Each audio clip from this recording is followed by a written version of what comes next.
I want to thank everyone for coming this evening. It's a little bit chilly, but it's actually quite a nice night. One of the things about the books that I write, I go the gamut. Not only did I do things on cities and the neighborhoods of Boston, but I've also begun a series that actually touches upon the history of the Baker Chocolate Company, the history of Howard Johnson's, the history of Jordan Marsh, and right now I'm writing the history of S.S. Pierce. And I've also began to work with a company in London called Fonthill Media. Fonthill is actually owned by a man named Alan Sutton, the man that started the Arcadia series. So if you know those sepia tone covers of every city, town, village, and corner in America, which they've actually inundated us with, he's the man who actually has this new company. Well, one of the things is I actually try to write things that are a little bit different and maybe more interesting, I hope, that actually include things like Christmas traditions in Boston. Right now I'm writing Thanksgiving traditions in Boston, and it's touched upon things that are shared memories. You remember them, your parents, your grandparents, just like mine. But in this book on Christmas, I tried to show in some ways that in the 17th century, Christmas was banned, and it really wouldn't be until the early part of the 19th century that we began to realize that Christmas was being celebrated in Boston, but not by Bostonians, but by immigrants from Germany. So in some ways, the cover, which actually shows a group of children in front of a Hunneman fire engine that was made in Roxbury, it was actually photographed in 1942 at Boston Common, gives a great example in some ways of the wonderful photography of not just the Christmas traditions, but of children, young adults, and even seniors. But the surprising thing was when I began to actually do research on Christmas traditions, one of the things that actually was blatant was that in 1659, the Great and General Court of Massachusetts banned Christmas in Boston. And seen here, a minister on the right-hand side speaks to a group of young men in front of a tavern where they were playing skittles. They not only were not supposed to play, but they weren't supposed to drink, feast, or even celebrate Christmas because they thought it was a pagan holiday. And the Puritans that had settled Massachusetts Bay Colony in the 17th century were a strict lot, and they actually adhered to the teachings of the Bible. Well, seen here, this was the Reverend Richard Mathur, who was the minister of the Dorchester Meeting House. He'd been educated at Oxford, came to the New World in 1636, and he was the first man in North America to actually publish a book. The book he holds is the Bay Psalm book. Of course, it's religious. But in that instance, it was something that interpreted the Bible in the aspect of the Puritan religion.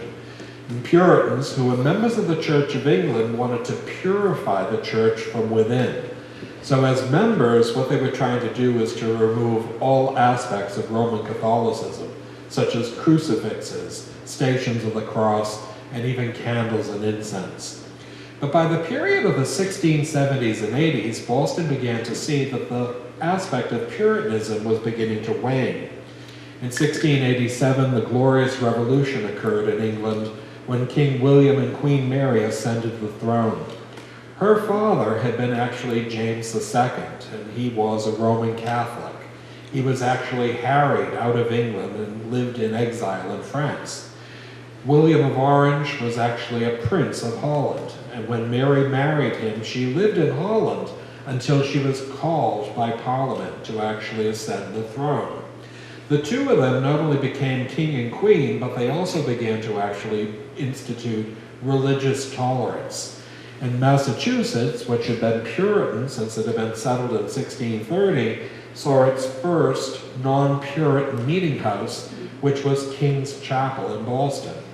The chapel still stands. This was built in 1756, but the original chapel of 1689 was a small wooden structure where many people would worship the Anglican faith, what eventually became Episcopalianism in this country. The building itself was an important feature because it showed now the diversity of people in Boston, beginning to see different religions, different ethnicities, and people would actually have different religions. Well, by the early part of the 19th century, people were celebrating Christmas in a small way. This is a print of 1814, and it shows a family around a dining room table. And in the very center was a tabletop tree. The tree was decorated not with ornaments, but with small eggshells that were filled with boiled sweets, pieces of fruit, and wax tapers. But at the base of the tree was, you can see, a reticulated fence. And in that period, that was a fence that enclosed Noah's Ark, because that was part of the Christmas traditions at that period. But by the period of the 1830s, a new form actually began to come to Boston that would celebrate Christmas in a grander way. And this man, who was actually quite well known, was not only a Harvard professor, but he was somebody who would actually introduce the Christmas tree to the United States. Charles Follen had been born in Germany, and he came to the New World in 1828 to teach at Harvard College. In that period, he would also marry Eliza Cabot, who came from an extremely well-to-do family.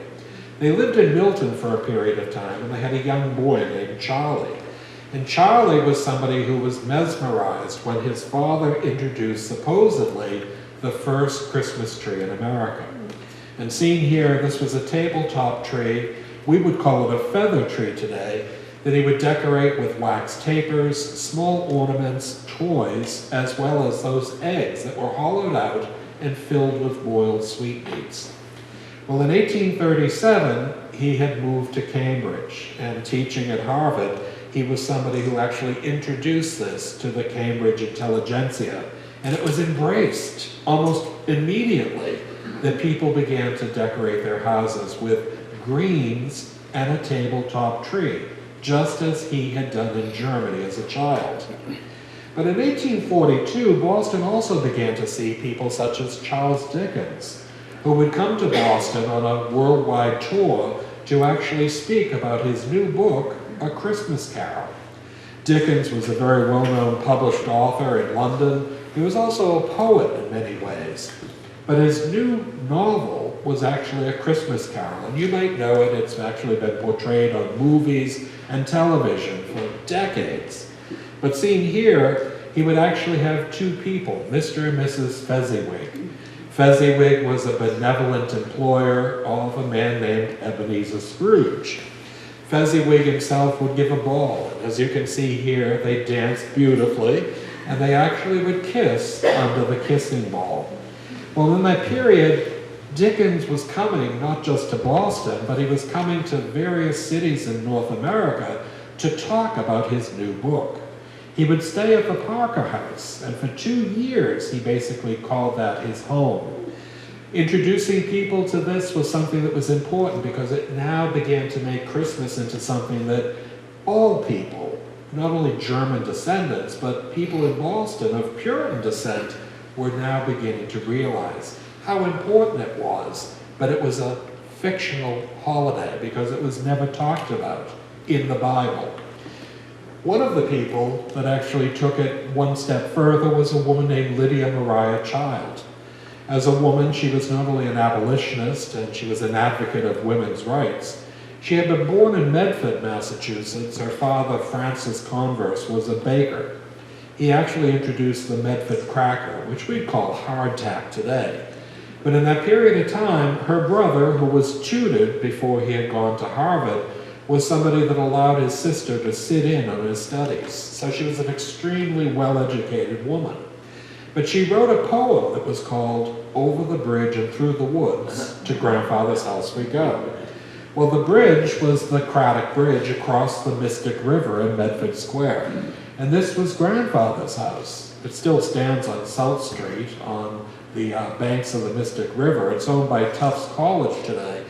But it was an important way to realize in some ways that her little poem that was set to a ditty and then a tune is something that we sing as well as our grandchildren on an annual basis. Medford seemed to actually contribute a lot to the Christmas traditions because this man was somebody, though he was a ne'er-do-well, would actually compose a song that we know as Jingle Bells. Well, this was James Lord Pierpont. Pierpont, though he was fairly well educated, he did attend Harvard for 2 years, was the son of the Unitarian minister in Medford. And during that period of time, when he was able, he would play the organ at his father's church. But he was usually inebriated and hung out at Sampson's Tavern in Medford Square. Because he was musical, and Sampson's had the only pianoforte in the entire town, he would sit there composing music. Well, it was said that in the 1850s, he composed One Horse Open Sleigh. And this was something that not only was set to music, but was something that became a sensation almost immediately. Today we call it Jingle Bells, but in some ways, not only Lydia Maria Child, but James Lord Pierpont, neighbors in Medford, created in some ways some of the tunes that still come down to us almost 200 years later.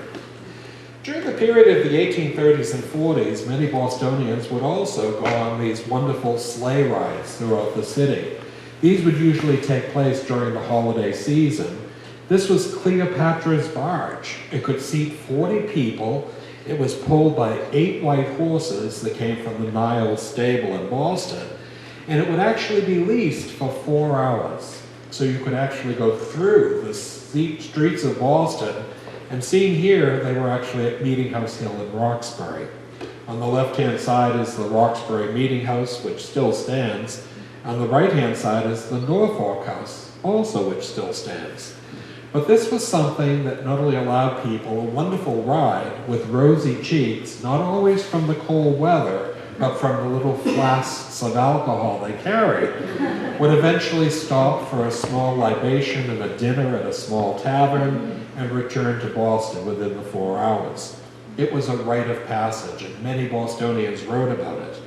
So it wasn't just sleigh rides, but you even had ministers that got in on the act. And this is Phillips Brooks, who eventually became the first bishop as the Episcopal bishop of the Diocese of Massachusetts. Phillips Brooks was the minister of Trinity Church, and he wrote the tune, O Little Town of Bethlehem. So you see, all of these various hymns and tunes were things that were part of Victorian Boston's celebration of Christmas. Well, during the period of the 1940s, we would actually see Boston Common as a major feature of many of the decorations. Maybe you remember the trees being decorated with different colored lights. But one of the fun things was the children that would actually arrive on Boston Common, especially on weekends. And seen here, this is the photograph that was used on the cover. The children hold a sign that says holiday greetings. But I love the little children that actually look at us and sit on Santa's lap on the top of the Hunneman fire engine. And you begin to realize that these were children who were told that if you were good, Santa Claus would come, but if you were bad, a coal stocking would be left for you. Boston Common would also have a large tree that was given to them annually after an explosion that had taken place in Halifax, Nova Scotia. In the early part of the 19th century, this community tree would be donated and then decorated as an area that actually commemorated Boston's generosity to the people that actually had survived that explosion. And it happens still to this day. But the Common was also a place that was decorated. We would see here with the spire of the Park Street Church in the foreground, not only the manger that was on the Common, with sheep, always including one black sheep and a shepherd, but in the distance, a small wooden chapel. Maybe you remember it. Many children would actually sing here. Well, the chapel itself had actually been known as the Buddies Club during World War II. This was a building that was on Boston Common where young women would actually be hostesses. So any man or woman who was in uniform could come here for coffee or tea, actually magazines and newspapers, and they actually could enjoy themselves. But after the war, they were remade into these small chapels. And the chapels would have a speaker system. And the city of Boston would arrange with not only church choirs, but the public school system for glee clubs to come here on an hourly basis to sing every night, 7 nights a week, after 3 o'clock for the Christmas season. My own sister had sung here, and the Windsor School would have 40 young girls who would actually sing Christmas carols. Not only their parents, but their siblings, usually aunts and uncles and grandparents, would all congregate because afterwards dinner was usually on the agenda. But the Common was not just a place that had chapels for music. The Common was also decorated with wonderful tableaus. And here, with a woman in the center holding an ermine muff, singing songs along with a man with a bass viol and, of course, a man with a choir book, this young boy and his dog actually look at them.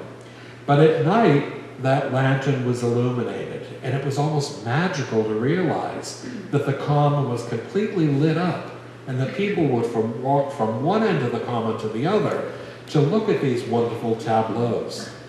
Well, those are the largest candlesticks I've ever seen in my life. This was actually made of Formica by a company called Tedesco in Woburn, Massachusetts, and they survived for close to 25 years. But the young children holding the stanchion in the foreground, beautifully dressed because they were in town, is a great example of why all these things were not just an attraction, but how much of our families all visited. Well, one of the places, too, was the Nativity.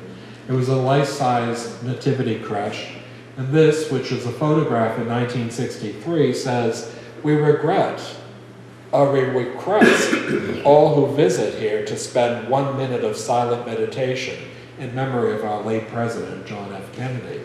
But you can see directly in front of the Massachusetts State House, would never happen today, but you saw not only a sheepdog and the shepherds and angels, but you also had 40 or 50 white sheep and that one black sheep. The Common was a major feature. But in this period, most of us think of a wonderful tree as something that we recognize as Christmas. Well, during that part of the early 19th century, they were always tabletop trees. And seen here, and this is an etching of about 1870, the mother holds her daughter and the boy grabs for the table, and you see that the tree is illuminated with white candles. But it also has dolls, which the daughter is reaching for, as well as Noah's Ark, which the son is actually reaching for. During this period of time, greenery was something that was cut locally or even imported to Boston, where people would buy a tree, a wreath, and boughs. Even here at Quincy Market, many of these women hold cemetery baskets and others a small tabletop tree, because you could get the trees that were not only short, but even as tall as an entire room of 20 feet.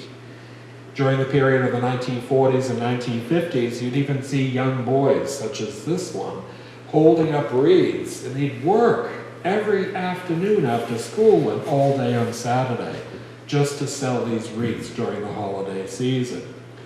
But by the latter part of the 19th century, one had to realize that trees were beginning to grow. And seen here in a photograph of about 1890, the children are in front of a tree that no longer is a tabletop tree, but is at least 6 feet in height.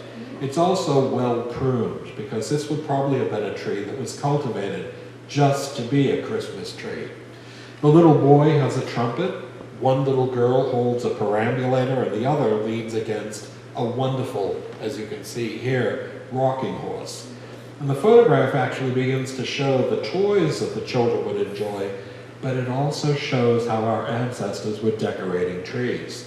Seen here, these were ornaments, glass blown many times from Germany, that actually began to decorate a tree, but you still didn't see electric lights. It wouldn't be until 1910 when we see here a room-sized tree not only decorated with ornaments, but electric lights.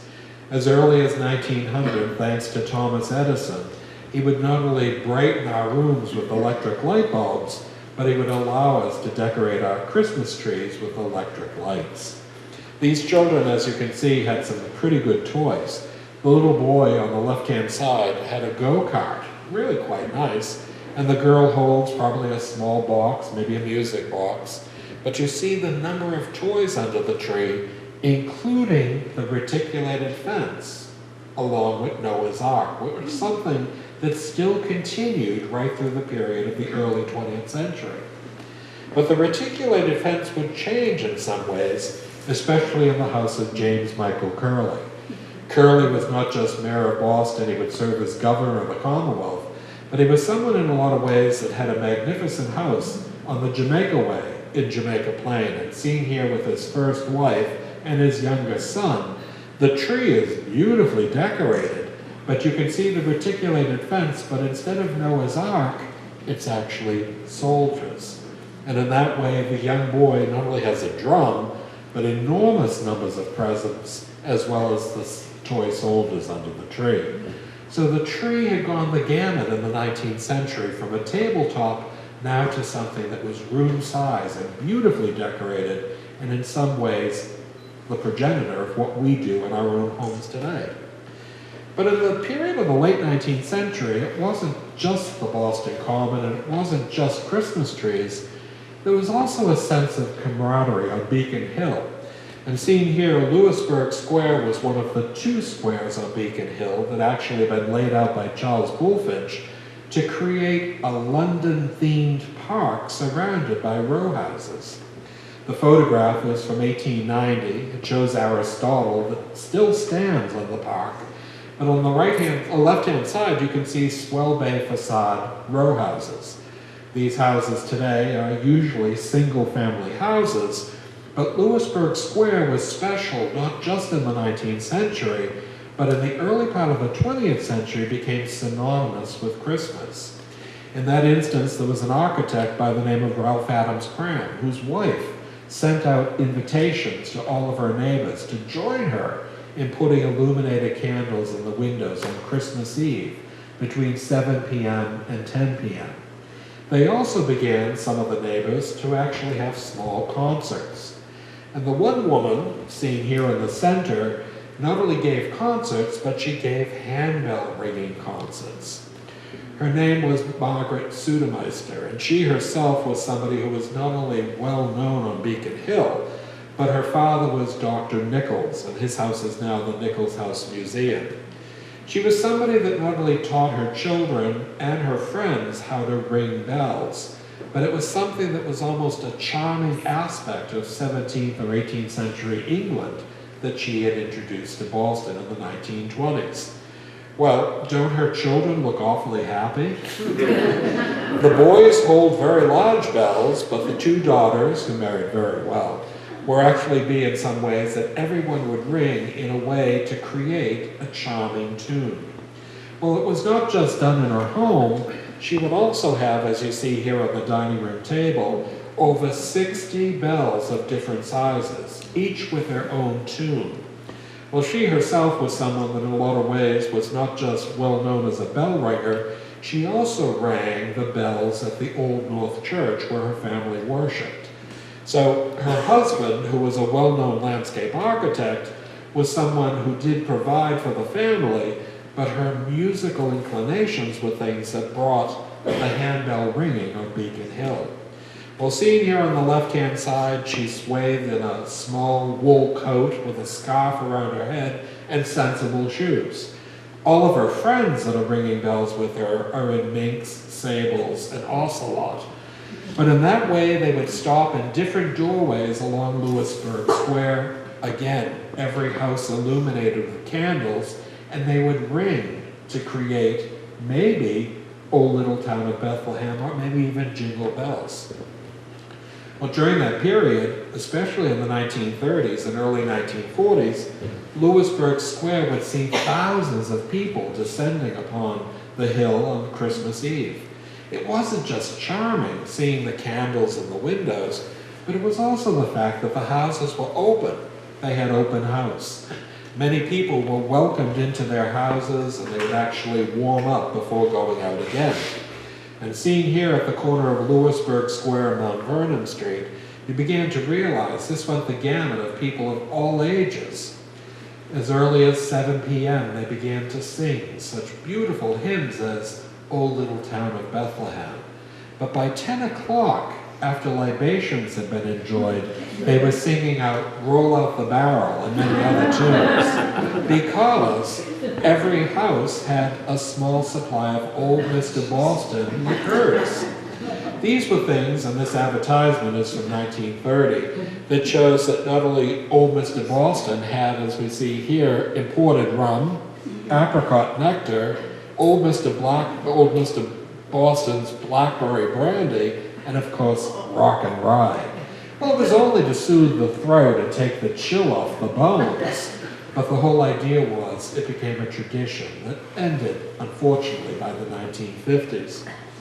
There was also a man who we are indebted to for actually introducing the Christmas card in the United States. That was Louis Prang. Louis Prang was a German immigrant. He left Germany in 1848, came to Boston, and was a lithographer. Well, during that period of time, he did small things like Home Sweet Home and all sorts of wonderful little colored lithographs that people could buy and frame and hang on their walls. But he did extremely well, and he built a magnificent house that still stands on Meeting House Hill in Roxbury.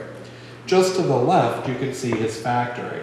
And his factory would hire over 100 people on an annual basis, men and women, who not only did lithography, and if you don't know what lithography is, they're actually stones that are cut to create a print. And every stone is cut in such a way that it would have one color, and each of them would overlay to create a scene. So seen here, this colored lithograph is something that actually has 7 or 8 colors. It would have 7 or 8 stones cut just to create that one image. They were expensive. Such cards as these were about $1, even in the 1870s. So when he introduced it in 1875 to Boston, he became known as the father of the Christmas card, though it had been known in England since the 1840s. In that instance, these were beautifully done, very sentimental things within the card itself. But he had done so well that he began to introduce it to something that we realized in some ways as a commercial aspect. And he hired not just the best he could find, but he also did a competition. Well, during the 1880s, his competition was put out that he would offer $2,000 to the winning design of a Christmas card that he chose to be that year's card. Well, this was Elihu Vedder, and Vedder was a very well-known painter.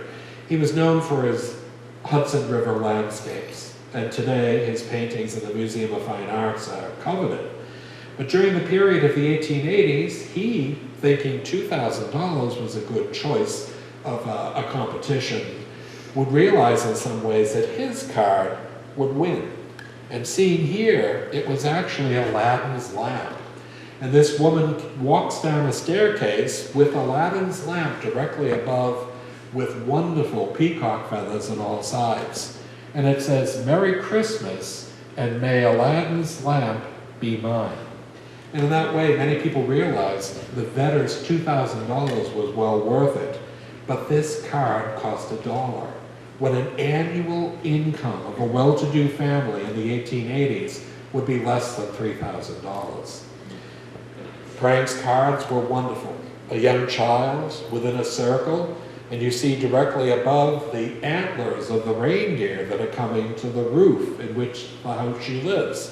But around the circle were these sleigh bells, something that began to realize in some ways that you would say, "Away, away, to my love away, fly to my darling and greet her today." Well, it was an important feature, and Prang would do this right through to the time of 1915, when he retired. But there was also a man named Thomas Nast, who was a well-known political cartoonist, and he made many of the etchings of the Civil War. They were usually in papers such as Ballew's and Gleason's Pictorial Drawing Companion. These were illustrated newspapers published in Boston in the 1850s, 60s, and 70s. But he was also somebody who created a cartoon of a man called Kris Kringle that would eventually be known as Santa Claus. And seen here, this was one of Thomas Nast's editions of Kris Kringle. Well, I never knew that Kris Kringle wore holly in his hair, carried a pipe, and of course had the reddest cheeks of anyone that I ever knew. But also he carried under his arm all sorts of toys and books and swords, for all sorts of children. Well, Nast was somebody who was not only well known in the political sense of the word, but he created Kris Kringle and now Santa Claus. But there was also a man by the name of Norman Rockwell. You probably know him. He was a fantastic artist. He actually had studied under a man by the name of Norman Price that did many of the Baker chocolate illustrations in the 19-teens and 20s. But Norman Rockwell would actually capture the essence of 20th century America. And here, one of his paintings shows a mailman actually delivering not just mail, but boxes and obviously tubes with calendars in them. The children and even the dog are excited because at one time, we all remember, no longer, to receive hundreds of Christmas cards. And in that way, it was an exciting thing. But Norman Rockwell was somebody who actually worked with a guy by the name of Joyce. And seen here in some ways, this was an important feature because Joyce himself was somebody who would eventually have a company called Hallmark Cards.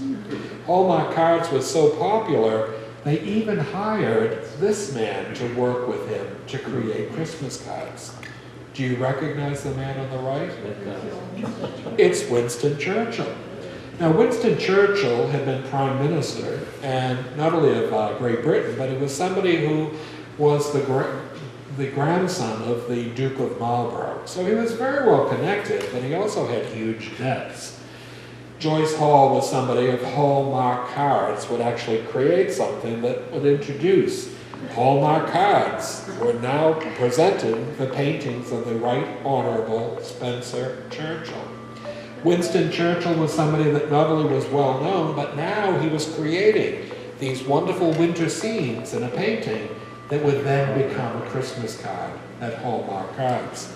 Do you remember the term, you only sell the best for Hallmark Cards? That was an important feature. You also saw people such as Tasha Tudor, a woman who actually did over 80 books, and they talked about corgis, one of the favorite pets that she had. Well, she was born on Beacon Hill. She was a true Boston Brahmin, and her real name was Starling Burgess. She was the descendant of the Tudor, the Ice King of Boston, and she was a very wealthy woman, but she lived the life of an 1830 woman. She dressed in that way, heated her house by fireplaces, and cooked everything from scratch. Sounds like playing house, but it must have been an awful lot of work. But she became a very well-known artist and produced her own line of Christmas cards, including these wonderful things such as Mother taking cookies out of the oven, as not only children, but cats and corgis all watch. And you began to see that not only was it an old-fashioned kitchen, but it was something that evoked a theme of the past. Well, all of these Christmas cards were things that would be delivered. And we see here with the United States Post Office, these men worked at the South Postal Annex in Boston. Not only did they carry Christmas cards, but they also carried packages and, of course, all sorts of other things. Families would get, and we can imagine this, deliveries twice daily. And during that period, it was something that we realized that with a 4-cent stamp, it was something that allowed you to send a card. And sometimes there was so much mail that even Santa Claus actually got on the truck and helped to actually deliver the mail. Well, during this period, one of the biggest things was downtown shopping. And going to town was something that was not just an exciting thing before the advent of the suburban shopping mall, but it was also something that town would be decorated with beautiful lights strung between Washington Street buildings, and we'd hear music as well as the men ringing the bells for the Salvation Army. And seen here with Gilchrist's, E.B. Horn, I.J. Fox, and even where we see W.T. Grant, this was a major feature for people to do Christmas shopping. And this photograph in front of Filene's shows a group of people in the late 1920s, beautifully dressed, just to go to town to do Christmas shopping. Well, each department store seemed to want to outdo every other one. And here, you might not remember the department store Houghton and Dutton. It was at the corner of Beacon and Tremont Street. But seen here, these were major features that not only would you see Gilchrist, Houghton and Dutton, Filene's, Jordan Marsh, all illuminated with these wonderful displays of electric lights. Actually, this is Houghton Dutton. The building was probably one of the better known and larger department stores. But these corner displays were things that you would see walking down Tremont Street or Washington Street from blocks away. Every one of them would have something that not only attracted the attention, but hopefully would bring people into the department store, possibly to make a purchase. Even department stores such as this, do you remember Raymond's department store? Would have Uncle Eve in the window welcome you into this department store, but everything was decorated. Beautiful stars, illuminated lights. It was something that was really quite special. But many of them faced onto the Boston Common, such as R.H. Stearns. And this building would have a tree made of just lights from the top of the building right to the parapet.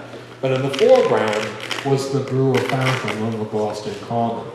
So between the department stores, the lights on the Common, the music that one heard, and also just to the right, a pen of live reindeer, you began to realize it was a fantasy for young children to actually go to Boston during the season.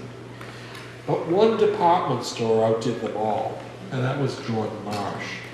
Founded in 1851 by Ebediah Jordan and Benjamin Marsh, this was a dry goods store, which basically sold bolts of fabric, linens, as well as laces and sewing material that would become Boston's first department store. It had over 240 departments under one roof that actually had over 2 acres of display space. But by 1949, they had built this section, which was along Summer Street. It was new. It had central air conditioning, it had electric escalators and elevators, and radiant heat sidewalks so that no snow or rain or ice could deter you from shopping. But it also had a wonderful life-size nativity creche on the parapet. And here you would see Mary, Joseph, and the baby Jesus, the 3 shepherds, as well as the 3 kings, and a grouping of not only animals, but even sheep. Directly above, the little electric lights looked like stars. You also saw the Star of Bethlehem, Sammarco. But Jordan Marsh also wanted to create something that would really be something that would actually not only thrill people, but also make them come into the store. And that was the Enchanted Village of St. Nicholas. Now they had an annex that was actually between what is today Avon Place and Washington Street, now part of the Lafayette Mall. But during the period of 1958, Eben Jordan's descendant, Edward Mitten, created in some ways a little bit of a scandal. He approached Germany to actually get an allowance so that he could actually have the Enchanted Village built. Because Boston and the United States was no longer trading even with West Germany after the war, this would be the first instance of a company actually making a commission for what would eventually become one of the most successful Christmas-time villages in the country. During the period of 1959, Hans Hofmann, who was a descendant of Hoffman Toys, would make 240 animated figures, not only of men, women, and children, but animals that would move in unison in a display that was 3/4 scale. Well, seen here, this was a shed that had a cow and a calf. It also had sheep, and we realized in some ways as one walked through the Enchanted Village, along with wonderful music provided by 3 musicians dressed in lederhosen and Tyrolean hats, you began to realize that the Enchanted Village was incredible. When it opened, on the day after Thanksgiving in 1959, so much publicity had been given to it all year long that the excitement was almost uncontainable. 15,000 people were in line to actually see this. But you had to go to the 7th floor of the annex, and you only could go by escalator. And in that instance, when you arrived, you saw 24 tableaus that went the gamut from a bakery to a glassblower shop to a schoolmaster's house, as well as even the village jail. And you began to realize that walking through these stanchions, not only did these automated figures move, but they looked at people as you looked through the windows into their little houses. Well, during that period, Life magazine would hire a group of children that would actually be photographed for this wonderful full-color advertisement. When Look magazine published it, it created even more of interest. And these two girls looked through the bakery window as the baker raises a tray of freshly baked cookies, as you see in the foreground. Well, these weren't just any cookies, these were Germanic cookies. And they were things that not only were special, but even the recipe was given in that Life magazine article. And if you liked them, they were available at the bakery at the end of the tour. But some of these little tableaus would even have a glass blower shop. And the man on the left was an automated figure, and he would raise his tube to blow the glass ornaments that you see hanging from the shelf directly behind. Well, the children sit there, and of course this must have been a fascinating thing, because these were old-fashioned glass ornaments. And again, if you liked them, they were available in the gift shop on the way out. They also did things such as the schoolmaster's room. And the schoolmaster probably has the bushiest eyebrows of anyone I've ever seen in my life. But the children in the foreground hold tablets, they write on the blackboard, some read, and you began to realize in some ways that each of these tableaus were a little bit of the Christmas past, that the children actually visited something which one would have seen in the 19th century. But the surprising thing was, one of the most beautiful things were actually the animals, because they really did go the gamut of horses, cows, bulls, even small calves, chickens and ducks, all of which moved. And it was something that you realized in some ways that it wasn't just a rite of passage, but many people would go 2 or 3 times during the holiday season. It was free, but it was something that would continue right through to the 1980s until it was discontinued by Macy's. Eventually it would be recreated by Menino and placed on Boston City Hall Plaza. And today the remnants actually are shown at Jordan's Furniture in Avon, Massachusetts. But after a day in Boston of seeing the lights on the Common, the Nativity Crèche, the Enchanted Village, maybe you went to Bailey's Ice Cream for a hot fudge sundae. Maybe you remember going there, having your choice of ice cream and then a choice of topping. Maybe it was hot fudge, maybe it was caramel, or maybe it was actually strawberry.